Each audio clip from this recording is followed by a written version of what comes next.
Ang mga items na ito ay tapos ko nang may pa-deliver sa GNT Express. Late upload ko lang ito at nakaabot na ito doon sa aking mga pinadalaan. At ito, order ito ni Sir na taga Nueva Ecija.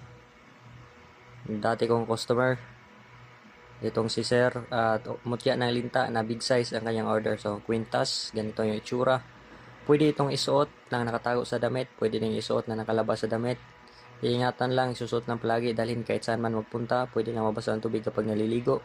Nagagamit ito bilang pangkalahatang proteksyon sa lahat ng klaseng malalang aksidente na maaaring ikamatay. Kasama na sa proteksyon yung mga bad spirits at lahat ng bad powers and witchcraft at lucky charm sa business. At ito naman, Gumamela Silis bracelet na order ni ma'am na taga Dait, Camarines Norte. Nakaabot na rin ito sa kanila. At sa bracelet ay adjustable yan. So ikaw na bahala.